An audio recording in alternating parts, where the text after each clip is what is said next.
तो आज हम देखने वाले क्रिया शरीर पेपर सेकंड का एक और नया चैप्टर जिसका नाम है आश्रय आश्रय भाव। ठीक। तो अब हम इसके चैप्टर के नाम की जैसे इसका नाम है इसका हम मतलब समझते हैं। जैसे आश्रय का मतलब क्या होता है? आश्रय मतलब होता है जो आपको रहने के लिए जगह दे। आश्रय मतलब जो उसमें रहे।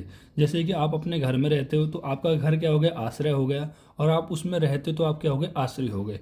मतलब आप अपने घर पे डिपेंडेंट हो गए। ठीक है। तो आपका घर क्या हो गया? प्रधान हो गया जो आपको रहने के लिए जगह दे रहा है। ठीक है। और आप क्या हो गए? अप्रधान हो गए मतलब आप उसके अंदर रह रहे हो। तो इस तरह से हम समझ सकते हैं आश्रय आश्रय भाव। ठीक। अब हम ये तो हमने समझाने के लिए कर दिया। जैसे हम एक और एग्जांपल सबसे बता सकते हैं। जैसे चिड़िया और चिड़िया का घोंसला। और जो चिड़िया का घोंसला है वो क्या हो जाएगा? वो हो जाएगा आश्रय। और जो चिड़िया हो जाएगी वो हो जाएगी आश्रय। क्योंकि जो चिड़िया है वो उस घोंसले के अंदर रहती है। ठीक है। तो हम समझते हैं अपने आयुर्वेद में इसका किस तरह से यूज है कि दोष दूसरे का आश्रय आश्रय भाव। देखो एक हेडिंग लिख के आती है दोष दूसरे का आश्रय आश्रय भाव। तो दोष क्या होता है? दोष होता है वात पित्त कफ। दूसरे क्या होता है? धातु और मल। देखो दूसरे चाहे धातु भी हो सकती है मल भी हो सकती है। ठीक। और दूसरे की डेफिनेशन क्या है? दूसरे किसको कहते हैं? दूसरे इनको कहते हैं जिनको दोष दूषित करते हैं। यानी ये वात पित्त कफ है ना, अगर ये धातु और मल को दूषित करेंगे, 7 धातु होती है 3 मल होती है, इनमें से अगर ये किसी को भी दूषित करते हैं तो उसको हम क्या कहते हैं? दूष्य कहते हैं। जो मैंने यहाँ पे लिखा भी है कि जिनको दोष दूषित करते हैं, दोष मतलब वात पित्त कफ, और दूषित करते हैं उनको हम दूष्य कहते हैं। जैसे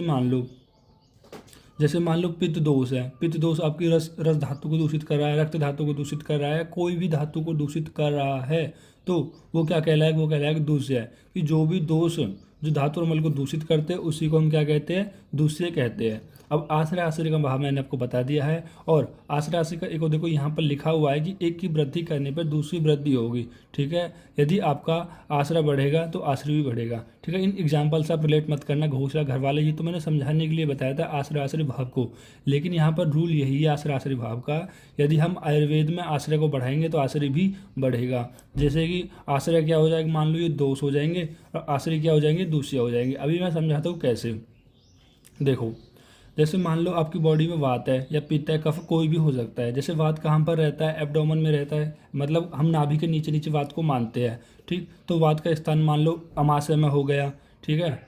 या वस्ती में हो गया तो इनका स्थान हो गया। तो वो स्थान क्या हो गया? वो हो गया आश्रय। मान लो ये अमाशय है और जो वस्ती है वो क्या हो गई?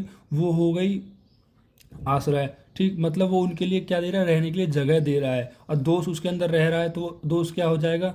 दोष क्या हो जाएगा? दोष हो जाएगा आश्रय। देखो एक कॉमन और एग्जांपल मैं समझाता हूँ। जैसे अस्थि। अस्थि मतलब जैसे बोन है तो बोन के अंदर वात की प्रधानता रहती है। तो दोष वात के अंदर रहता है तो दोष क्या हो जाता है? दोष हो जाता है आश्रय। और वो हड्डी क्या हो जाती है? वो हो जाती है अस्थि। वो सॉरी वो हो जाते हैं आश्रय। देखो इसमें कंफ्यूज मत होना, तो इतना ध्यान में रख लेना। जो दोष होते हैं वो होते हैं आश्रय। दोष आश्रय होते हैं। और जो जो हमारी धातु और मल है वो क्या होते हैं? वो होते हैं आश्रय। कंफ्यूज मत होना, उल्टा मत करना इसका। ठीक। अब हम बात करते हैं इनके सीक्वेंस के। जैसे कि पहला हमारा दे रखा है वात दोष। वात दोष और हमारा अस्थि धातु। देखो अब ये जो दोष है तो उसको हम क्या बोलेंगे? आश्रय बोलेंगे। क्योंकि जो वात दोष है वो किसके अंदर रहता है? अस्थि धातु के अंदर रहता है। ठीक है। जो हमारा वात है वो किसके अंदर रहता है? वो अस्थि धातु के अंदर रहता है, इसलिए हम इसको दोष बोलते हैं। और अस्थि यानी बोन्स के अंदर रहता है तो हम बोन्स को क्या बोलेंगे? आश्रय बोलेंगे। ठीक है। यानी कि अस्थि इसको क्या दे रहा है? वात को रहने के लिए जगह दे रहा है तो हम इसको क्या कहते हैं? इसलिए जगह दे रहा है इसको हम आश्रय बोलते हैं। और ये इसके अंदर रह रहा है तो इसको हम आश्रय बोलते हैं। ठीक। जैसे पित्त हो गया। जैसे हम पित्त की बात करते हैं तो पित्त देखो पित्त कह रहा है किसके लिए? रक्त धातु। यानी रक्त के अंदर क्या होता है? मैंने बहुत बार अपनी वीडियो में बताया भी है कि ब्लड के अंदर क्या होता है? पित्त होता है। क्योंकि इस जब आपका ब्लड निकलता है तो इसमें 2 चीज़ होती है। एक तो जल होता है मतलब द्रव होता है, और एक उसमें उष्ण यानी गर्मी यानी कुछ पित्त गर्म गर्म सा लगता है। ठीक है। और जो स्वेद होता है उसके अंदर भी पित्त होता है। यानी पित्त क्या हो जाता है? आश्रय हो जाता है जो किसके अंदर रहता है? रक्त और स्वेद के अंदर रहता है। स्वेद यानी जो आपका स्वेट पसीना है उसको ही हम स्वेद कहते हैं। ठीक। फिर हम बात करते हैं कफ किसके अंदर रहता है? कफ रस के अंदर भी, मांस के अंदर भी, मेद के अंदर भी, मज्जा के अंदर भी, शुक्र के अंदर भी, मल के अंदर भी और मूत्र के अंदर भी। इन सब के अंदर क्या रहता है? कफ रहता है। तो कफ क्या हो जाएगा? आश्रय हो जाएगा। क्योंकि ये इन दूसरे के साथ, दूसरे कौन? ये धातु भी है मल भी है। देखो ये रस मांस मेद मज्जा शुक्र, यहाँ तक धातु थी और 2 मल थे, मल और मूत्र। ये क्या थे? ठीक है, ये क्या हो जाएंगे हमारे पास, ये मल नहीं होगा, ये हमारा पुरीस होगा यहाँ पर, यानी पुरीस और मूत्र। पुरीस और मूत्र में क्या रहेगा, हमारा कफ रहेगा। ठीक है, ये तो आपने समझ लिया आश्रय क्या होता है और आश्रय क्या होती है। देखो एक रूल ये भी है जो मैंने आपको बताया था, एक की वृद्धि करने पर दूसरे की वृद्धि होगी, सेम एज वाइस वर्सा, यानी कि अगर एक का क्षय होगा तो दूसरे का भी क्षय होगा। ये होता है हमारा आश्रय आश्रय भाव। जैसे कि हम समझते हैं पित्त दोष से, पहले हम पित्त दोष से समझते हैं। यदि पित्त दोष बढ़ेगा तो आप देखो, यदि पित्त बढ़ेगा तो मतलब अगर रक्त धातु बढ़ेगी तो उसमें पित्त भी होगा। अब देखो रक्त की वृद्धि होगी तो पित्त की भी वृद्धि होगी, और पित्त की वृद्धि होगी तो रक्त की वृद्धि होगी। अगर पित्त का क्षय होगा तो रक्त धातु और श्वेत का भी क्षय होगा, मतलब सेम अपोजिट सेम चलते हैं। ठीक, जैसे मान लो अगर आपकी बॉडी में कफ की वृद्धि हो रही है, ठीक है, तो रस की भी वृद्धि होगी, मांस की भी वृद्धि होगी, मेद की वृद्धि होगी। कफ का क्षय हो रहा है तो इन सबका क्षय हो जाएगा। क्यों? क्योंकि ये जो कैसे डिपेंडेंट है, इनमें कौन सा रूल लगता है, आश्रय आश्रय वाला भाव। ठीक है, रूल यही है, सामान्य सिद्धांत है कि अगर आश्रय बढ़ रहा है तो आश्रय भी बढ़ेगी, और आश्रय का क्षय हो रहा है तो आश्रय का भी क्षय होगा। लेकिन यहाँ पर एक आ जाता है एक्सेप्शन। अब ये एक्सेप्शन कौन सा है, ये होता है हमारा वात दोष का। ठीक, यदि आप वात की वृद्धि कराते हैं तो अस्थि धातु का क्षय होता है। कैसे, समझो। जो वात होता है वो वात किस गुण की वृद्धि की वजह से होता है। वात, यदि आप ऐसे आहार विहार का सेवन करते हो जो रूक्ष हो, लघु हो, शीत हो, मृदु हो, तो इनसे क्या होगा, आपकी बॉडी में वात दोष का क्षय होगा। ठीक है, लेकिन अस्थि धातु का क्या होगा, सॉरी, इनसे क्या होगा, मतलब आहार, लघु, शीत, रूक्ष, अगर ऐसे भोजन का सेवन करते हो तो इनसे आपकी बॉडी में वात की वृद्धि होती है, और वात की वृद्धि होगी तो अस्थि धातु का क्षय होगा। अब अस्थि धातु का क्षय क्या हो, कैसे होगा, क्योंकि जो आपकी अस्थि यानी जो आपकी बोन्स है वो किससे मिलकर बनी होती है, कैल्शियम से, फॉस्फोरस से, मिनरल से। लेकिन यहाँ पर आप कैसा आहार का सेवन करा रहे हो, रूक्ष आहार का सेवन करा रहे हो, तो रूक्ष आहार के सेवन की वजह से यहाँ पर अस्थि धातु का क्या होगा, क्षय हो जाएगा। ठीक, और मान लो यदि अगर मैं दूध का सेवन करा दूँ, घृत का सेवन करा दूँ, तो वो क्या करेंगे, आपकी बोन्स को मजबूत करेंगी, आपकी बोन को मजबूत करेंगी। जो दूध है, घृत, ये क्या करेंगे, कफ की वृद्धि कराएंगे ना। भाई जो दूध है, घृत है, आपने पहले भी पढ़ा होगा और अब भी आपको समझ में आना चाहिए कि ऐसे सेवन से आपकी बॉडी में कफ की वृद्धि क्यों होती है, क्योंकि कफ ही रिस्पॉन्सिबल होता है स्ट्रेंथ के लिए। भाई दूध घी से क्या मिलेगा, आपको स्ट्रेंथ मिलेगी, यानी कफ धातु की वृद्धि होगी। और जब भी कफ धातु की वृद्धि होगी, और कफ क्या करता है, कफ और वात अपोजिट चलते हैं, पैरेलल में चलते हैं, यानी कि कफ की वृद्धि होगी तो वात का क्षय हो जाता है। फिर से समझो कि देखो, जैसे ही आपने दूध घृत का सेवन किया तो यहाँ पर क्या हो जाएगी, यहाँ पर इसकी वृद्धि हो जाएगी। ठीक है भाई, कफ क्योंकि यहाँ पर कफ का इंक्रीज हुआ है, दूध और घृत के सेवन से कफ का इंक्रीज हुआ, और कफ हमेशा वात के अपोजिट चलता है, यानी कफ बढ़ेगा तो वात का क्षय हो जाएगा। तो यहाँ पर क्या कर देंगे, हम वात का क्षय कर देंगे। तो यही एक एक्सेप्शन है जो आश्रय आश्रय भाव का अपोजिट चलता है। नहीं तो जितने भी हमारे होते हैं ना, वो आश्रय आश्रय भाव क्या होता है, डायरेक्टली प्रोपोर्शनल कह सकते हो, यानी कि एक की वृद्धि होने पर दूसरे की वृद्धि, और एक का क्षय होने पर दूसरे का भी क्षय होता है। लेकिन आश्रय आश्रय भाव में वात और अस्थि एक एक्सेप्शन है। ये हमने अपने धातु वाले चैप्टर में बताया था, लेकिन यहाँ पर अलग से भी बताया है ताकि आप कंफ्यूज ना हो और आपको अच्छे से एक अंडरस्टैंडिंग इस चैप्टर में बन सके। तो आगे हम देखते हैं आश्रय आश्रय भाव। रूल क्या है, सामान्य सिद्धांत यह है कि आश्रय और आश्रय में से एक के बढ़ने पर घटने पर दूसरे की वृद्धि या क्षय होगा। देखो जो मैं पहले बता रहा था वही रूल है, एक की अगर आश्रय बढ़ेगा तो आश्रय बढ़ेगी, आश्रय बढ़ेगा तो आश्रय बढ़ेगा, आश्रय का क्षय होगा तो आश्रय का भी क्षय होगा। बिल्कुल, जैसे यहाँ पर एग्जाम्पल से भी आपको समझाया गया है कि कफ की वृद्धि होने पर कफ समान गुण धर्म मेद या शुक्र की वृद्धि होगी। यदि आपकी बॉडी में ये जो कफ है, यानी जो दोष है, जो ये आश्रय, अगर इसकी वृद्धि होगी तो कफ के समान गुण वाले, यानी कि जो कफ के, जहाँ कफ का आश्रय है, यानी जहाँ पर कफ रहता है उनके अंदर, रस हो गया, मांस हो गया, मेद हो गया, तो इनकी भी वृद्धि होगी। फिर एक और एग्जाम्पल बताया गया है कि मधुर एवं गुरु आहार से मेद और कफ का इंक्रीज होता है।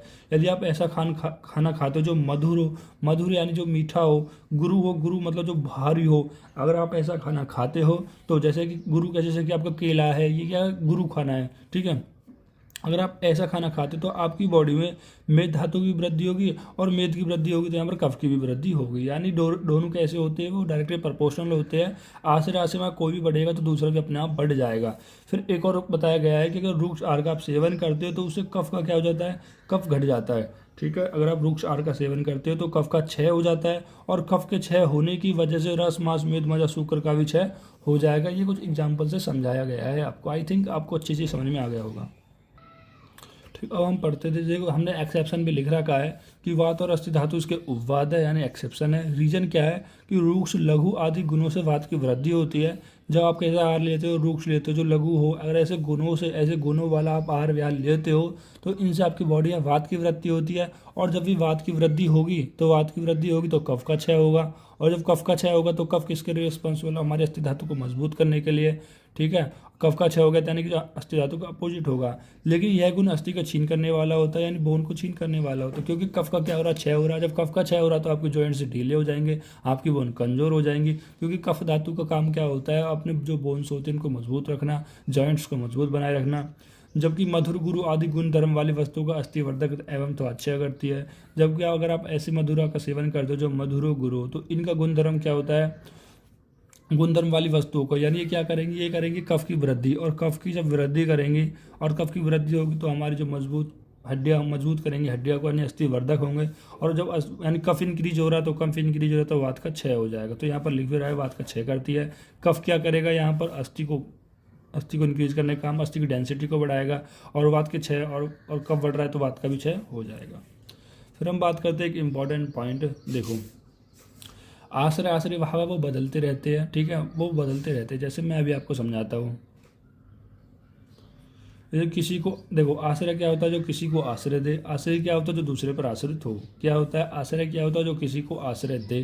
जैसे एक घर है, ये मुझे आश्रय दे रहा है। आश्रय क्या हो जाएगा, तो दूसरे पर आश्रित है, जैसे मैं अपने घर पर आश्रित हूँ।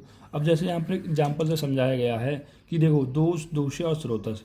दोष क्या हो जाएंगे, दोष जो दोष है वो दूसरे के अंदर रहते हैं। दूसरे क्या है, धातु और मल। कोई वात पित्त कफ है, कोई हड्डियों के अंदर, कोई अस्थि के अंदर, अस्थि धातु के अंदर रहता है, कोई रस, और जो कफ है वो रस धातु के अंदर रहता है। यानी जो हमारे वात पित्त कफ है वो किसके अंदर रहते हैं, वो रहते हैं हमारे दूसरे के साथ। दूसरे क्या है, धातु और मल, ठीक है। जैसे मूत्र के साथ भी रहता है, पूरी पित्त मान लो, मल में यानी पूरी इसमें भी कह रहे हैं, मान लो कफ धातु होती है, ठीक है, मतलब कफ धातु नहीं कफ होता है, तो मल में भी होता है, धातु में भी होता है। अब ये जो दोष है वो धातु और मल के अंदर रहते हैं, तो ये क्या हो जाएंगे, आश्रय। आश्रय क्या होता है, तो दूसरे पर आश्रित है, यानी दोष है ये इन दूसरे पर आश्रित होते हैं, धातु और मल पे। अब ये इन पर आश्रित है, यानी इनके अंदर ये दोष रह रहे हैं धातु और मल के अंदर, तो इसको हम क्या कह देंगे, इसको कह देंगे हम आश्रय। इतना क्लियर है, इतना क्लियर है। फिर हम बात करते हैं, अब जो धातु और मल है, वही धातु और मल का, यानी जो रस धातु है, मान लो रक्त धातु है, और वो पूरी बॉडी में फ्लो भी तो करेंगे। अब फ्लो किसके थ्रू करेंगे, जो हमारी बॉडी में चैनल है, स्रोतस है, ठीक है, इनके थ्रू क्या करेंगे, पूरी बॉडी में वाहन करेंगे, मूव करेंगे। तो अब ये स्रोतस के अंदर, धातु और मल किसके अंदर जा रहे हैं, स्रोतस के अंदर जा रहे हैं। भाई मल है वो भी कह रहे हैं किसी स्रोतस के अंदर से ही बाहर निकलते हैं और अंदर रहते हैं, ठीक। यानी कि जो धातु का ट्रांसपोर्ट होता है वो स्रोतस के अंदर होता है, ठीक है। अब ये जो हमारी धातु और मल है वो किस पे डिपेंड कर रही है, वो स्रोतस पे डिपेंड कर रही है मूव करने के लिए, एक जगह से दूसरी जगह के लिए। तो अब ये धातु और मल क्या हो जाएंगे, अब ये हो जाएंगे आश्रय। अब ये क्या हो जाएंगे, आश्रय। अब ये क्या हो जाएंगे, आश्रय हो जाएंगे। क्योंकि आश्रय का मतलब क्या, जो दूसरे पर आश्रित हो। क्योंकि जो धातु और मल है वो किस पर आश्रित है, अब वो स्रोतस पर आश्रित है। अब स्रोतस इन धातु और मल को रहने के लिए जगह दे रहा है, मूव कराने के लिए दे रहा है, तो स्रोतस क्या हो जाएगा, स्रोतस हो जाएगा आश्रय, ठीक है। तो इससे हम क्या समझे, इससे हम समझे जो हमारा आश्रय भाव है वो बदलते भी रहते हैं। बस आपको अपने कॉन्सेप्ट में नहीं जाना है, कॉन्सेप्ट नहीं छोड़ना है, ठीक है। अगर आपसे कोई क्वेश्चन बना के लिए पूछ लिया जाए कि कोई ऐसा दे जाए कि कौन स्रोत, कौन आश्रय है, कौन आश्रय है, बस कॉन्सेप्ट यही है, जो किसी को आश्रय दे वो आश्रय, जो दूसरे पर आश्रित हो उसको आश्रय। आई थिंक आपको पूरा लेक्चर अच्छे से समझ में आया होगा। अगर आपको अच्छा लगा हो लेक्चर तो वीडियो को लाइक कर दीजिए और हमारे चैनल को सब्सक्राइब कर लीजिए। Thank you guys.